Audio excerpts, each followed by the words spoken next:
My manager just sent me an instant message letting me know that she needs 72 individual worksheets to be inserted within this workbook. In addition to inserting the new worksheets, she also needs each individual worksheet to be renamed as well to what you see here.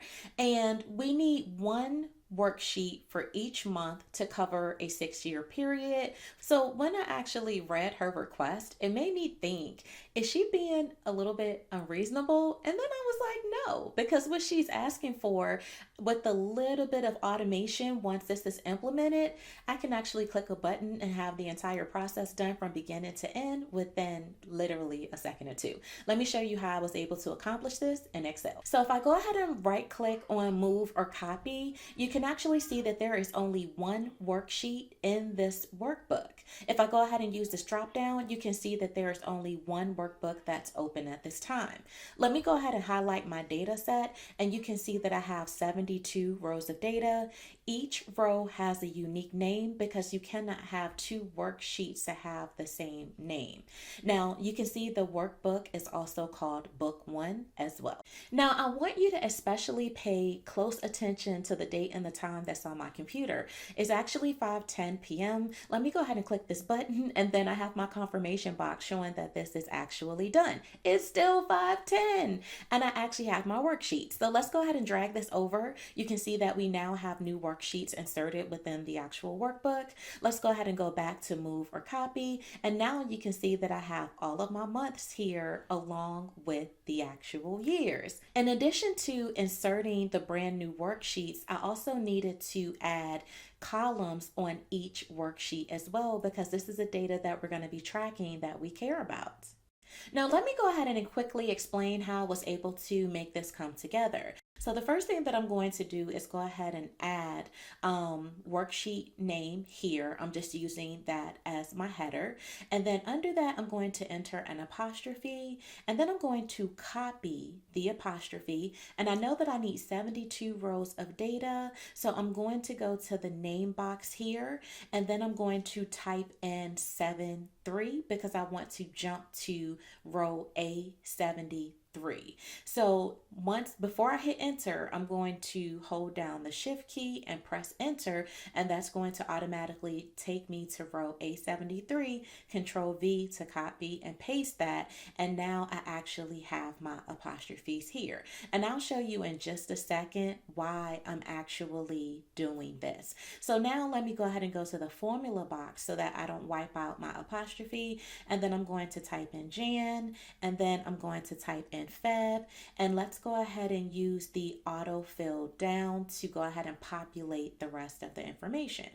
So now that I have that, let's go ahead and go to the actual home tab, editing group, fill down, and I'm going to add this to the quick access toolbar. Now I want to go ahead and type in 2026. I'm not going to press enter, and I want to press shift, and I want to highlight all of this through December, and I'm going to fill down. Now I'm going to repeat this for the rest of the years that I need, going all the way through 2031. So I want to concatenate my actual values and join them together. So here's the formula that I'm using, and I want the two values to be separated by an actual space. So now I'm going to fill down my formula, and then I'm going to paste values only, and then I'm going to delete the other columns that I don't need.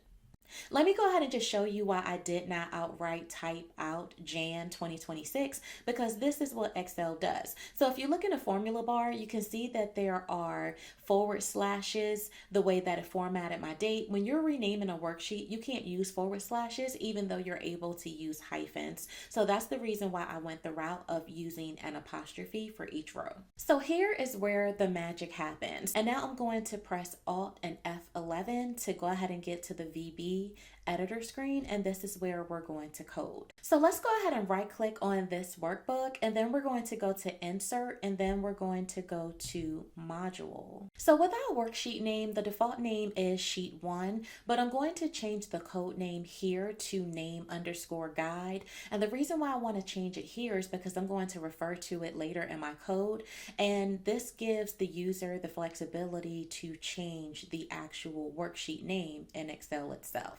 And it won't cause any problems with the actual program when it runs. And I'm going to rename the module to this. The reason why I'm doing that is because if you have multiple different modules in here, you'll be able to distinguish which one is which. So I'm going to start by typing sub, and this is the name that I want to give my subroutine.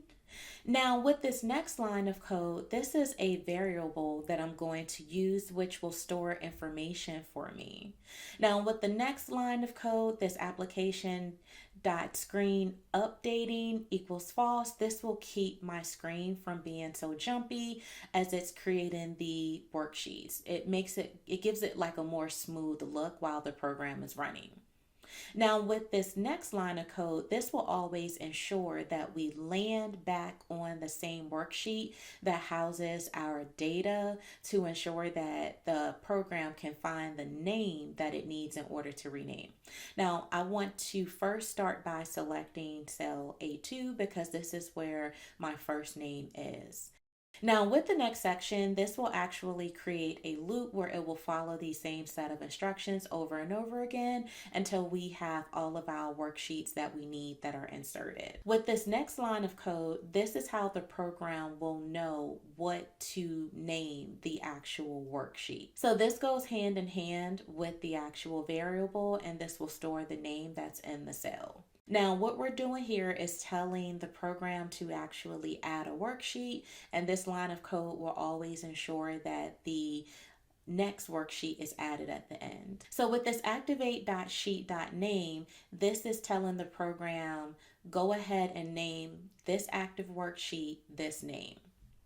Now, here are the lines of code that I use to insert the columns that you saw. And then here, this is where I tell the program what column width to make the columns. And also I wanted to ensure that the column headers were also center aligned as well. So with this next line of code, this is telling the program to go back to our data, and with this active cell dot offset 1, this is saying go down one row. The 0 is for the column. So we don't want to move over any amount of columns. We just want to go down the list to the next row. Now this loop will continue to happen until it finds a blank cell. So once it continues to move down the list and it finds something there, it's just going to keep creating the worksheets. And once it finds that blank cell that doesn't have anything, then that's when the program will know when to stop. So with the application.screen updating equals true, for this line of code, you don't necessarily need it, but it is good practice to incorporate it. So with the message box, it just alerts the user to let him or her know that the program is done running,